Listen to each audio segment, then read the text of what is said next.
Good morning, everybody. It's Chris Dunaway, and I'm coming at you from New Orleans City Park on a crisp December morning, and I'm essentially standing in front of a very large cold composting pile. This is some of the storm debris left over after the hurricane that passed through a few weeks ago, and it's been piled here to get it out of the way, and until somebody comes along and breaks this pile down and begins processing this material, it's at the hands of nature. So this is a cold pile, and when we're talking about cold composting, we are essentially talking about nature's process. Just like we said in the very first lesson, composting happens. And composting has been happening for long before humans got involved with the process. One of the features of cold composting is that it's not just a microbiotic process, but it's a macrobiotic process.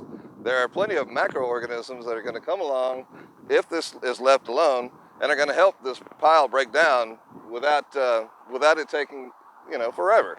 So some of the things we're going to be looking at essentially are earthworms, beetles, fungi, mushrooms, and all those guys are going to be in there breaking this stuff down. Isopods, and you see here in the picture we've got some sow bugs and pill bugs, or where I come from, we always call them roly-polies. And then you have termites. Termites are a fascinating way. They're definitely nature's best composters. They essentially have the same microbiota in their gut that a compost pile has working in it. So instead of having you bring the material to the compost pile, the termites bring the compost pile to the material. So when a tree falls in the forest, one of the first creatures that come along to help break down that process are the termites. And then I have cockroaches listed. And believe it or not, cockroaches and termites are very closely related. The cockroaches have some of the same biota, and if you find like an American cockroaches, they frequently will be found living in broken down stumps and old dead decaying material. So that's why they're there. Cold composting on site can have very good uses in the garden and in the landscape. So one of the things that we associate with cold composting when we're doing things is mowing our grass. When we use a mulching lawnmower, like the one shown in this photo, the blade is designed in a way, and the neck is designed in a way that once the pieces are sheared, carried through in vortex around and around, and they're supposed to be sliced and diced by the blade, and eventually they will drop down, and that small particle size, like we mentioned in one of my previous modules, that small particle size helps them break down very quickly. It's important to have a really good sharp blade with your mower, because not only does a sharp blade help with the grass, we're going to talk about that in my lawn series, but it also helps chop up those pieces even smaller. Leaves. Leaves are made out of the material that comes from the ground and what the tree can get out of the atmosphere. But when you rake up your leaves and you put them in a bag and throw them away, you are essentially throwing away the soil that made them. So, and frankly, too many of us are trying to grow grass under these trees. Grass does not like to grow under trees very much. It's usually too shady. It's not necessarily good for the tree. Any herbicides that you put on the grass to kill weeds could also likely be killing the tree. So there's a whole lot of reasons not to try to grow things under your tree, but rather instead you should leave the leaves in place. So in nature, that's what happens if you go into a forest. There's nobody out there raking up the leaves, but the forest does just fine on its own. You can see in this photo, this is a neighbor. He's kind of in the uptown area, and really great job of intermixing just the natural leaves from the oak tree and mixed in with that fern for a really good look. That's a very natural kind of setting and very low maintenance. If you want to stop mowing your grass, then go with some alternative. And the next thing we're going to talk about is mulch. Mulch is similar to, leaving the leaves in place, but we're going out and collecting the leaves. And instead of throwing them away, we could use them in the rows, in the between rows. You could put them on top of your garden beds as a mulch to keep the weeds and things like that down. So all of these natural products, leaves, grass clippings, hay and things like that, they can all be used as mulch. And as they sit on the ground, the biological process will happen and they will slowly break down. Now, you don't want to mix uncomposted material with the soil because it causes a drop in nitrogen levels in the soil, but it's perfect to add them to the top of the soil and let them break down that way. And then the last thing is adding organic matter to soil. Anna herself did this in her home in the Bywater area. She was able to take this backyard that was compacted soil and full of clay and get a couple of truckloads of wood chips from the local tree company. She spread them out a couple of times, about 3 to 4 inches deep. And now, instead of having a weedy backyard, you've got this nice mulched wood area. And over time, that material will break down and it will kind of work itself in with the soil. And you just keep doing that, and you can transform some really poor soil into very good soil just by spreading these things on top and letting them break down on their own. Also, when we're talking about cold composting, many composting systems are actually designed to be cold composters. Anytime you're dealing with a single bin system that is difficult to disassemble, turn, empty, or otherwise get the material out, then you're probably going to be dealing with a cold composter. The reason that is because one of the easiest ways to turn a pile is, if you don't have some kind of weird tumbling apparatus, is to just simply transfer the material from one location to another. So if you have a multi-bin system, you're going to take it from bin 1 and you're going to put it in bin 2. And while you're doing that, you can add the moisture as you go.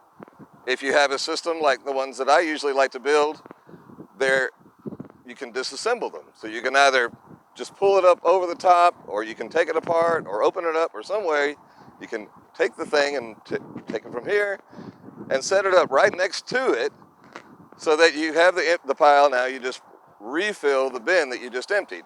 So there's a lot of kind of systems that can do that. But if you have a big heavy system or something that can't be taken apart and moved, you're probably dealing with a cold system. And if you look at your system and it has a door at the bottom, you're probably dealing with something that's supposed to be a cold system, because you fill from the top and you empty from the bottom in those systems. This little black little pod looking thing is a commercially available thing, and actually several years ago the city of New Orleans gave these out to some people if they wanted them, to help with to get onto the green movement. And it is designed to be a cold composter. So the instructions said, like I said, fill it from the top, empty it from the bottom.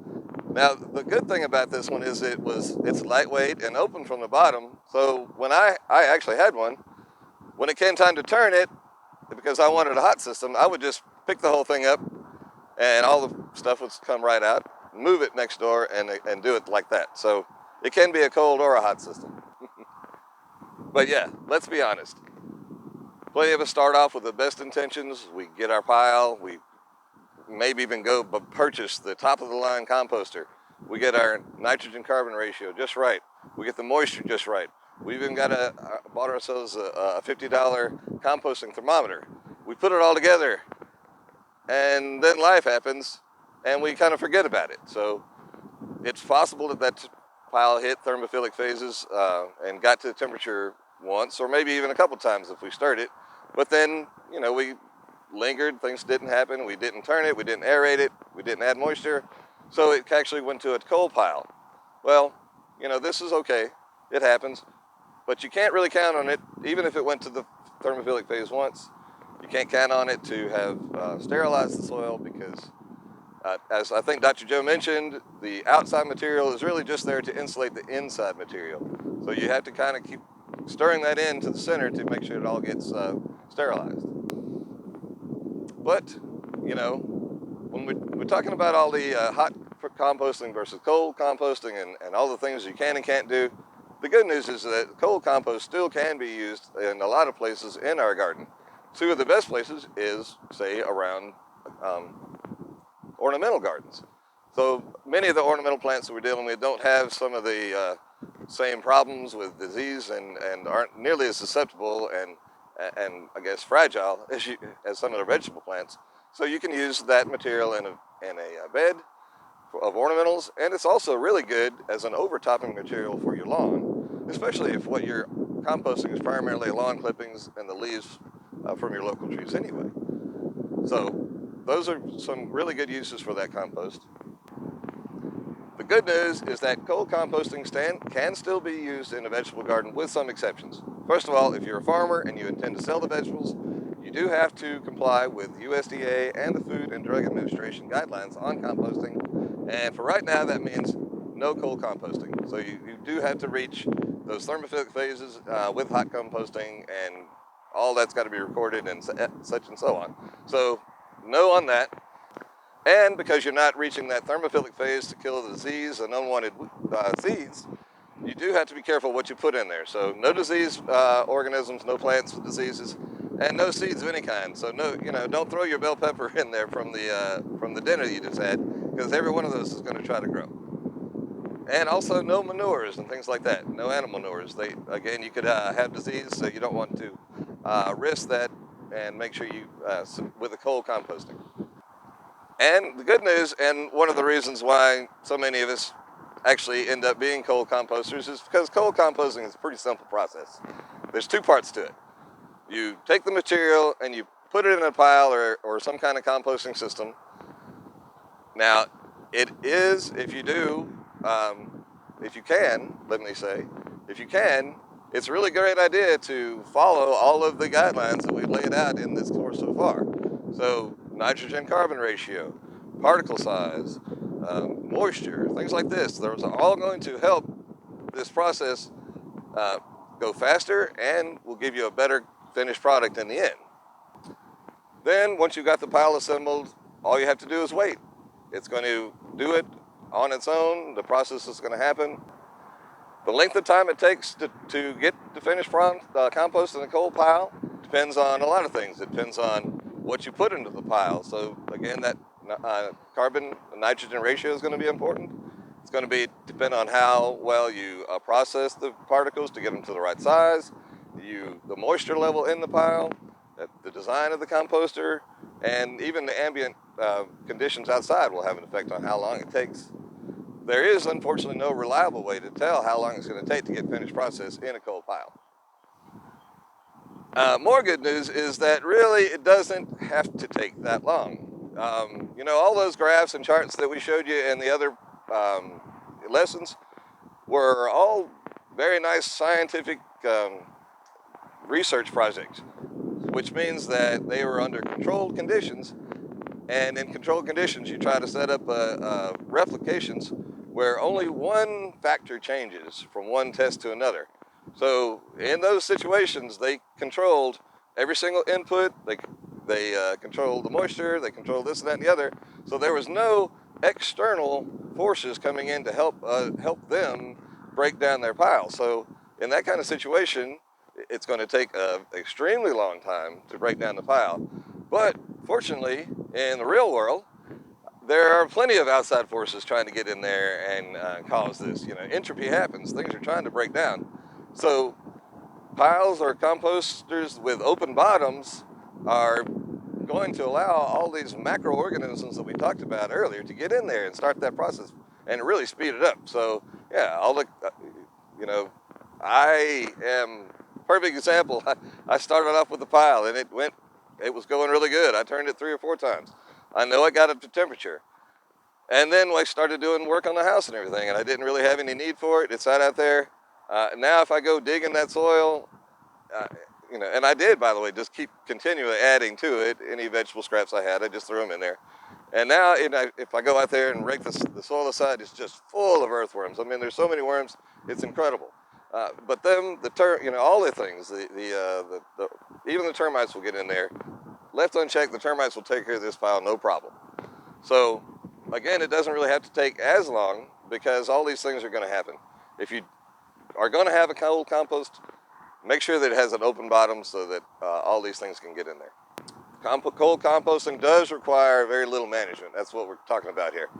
And it does give you a continuous supply of compost. It may be slow and it may take a while, but what else are you doing? And what else are you going to do with these leaves and things? You're going to throw them away? don't do that.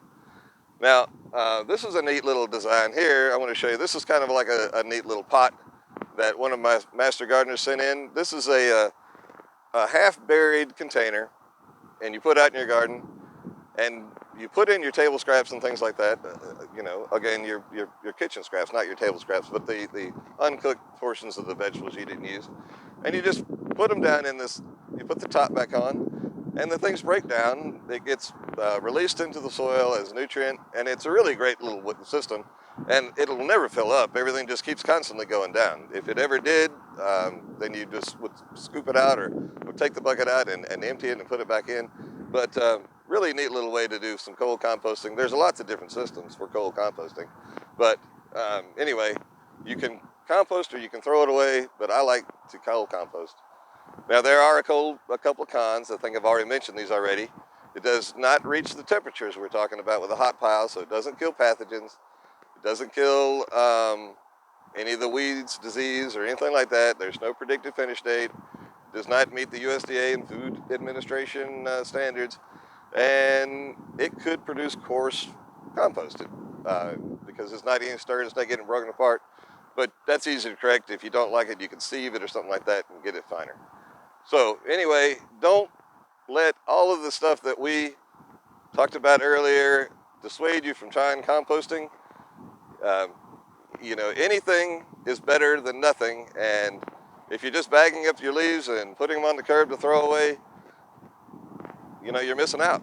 You're just missing out. So I hope that you get the composting bug like I do and enjoy your time digging in the soil. And of course, don't forget to post all your questions and comments on the message board. Thanks, guys.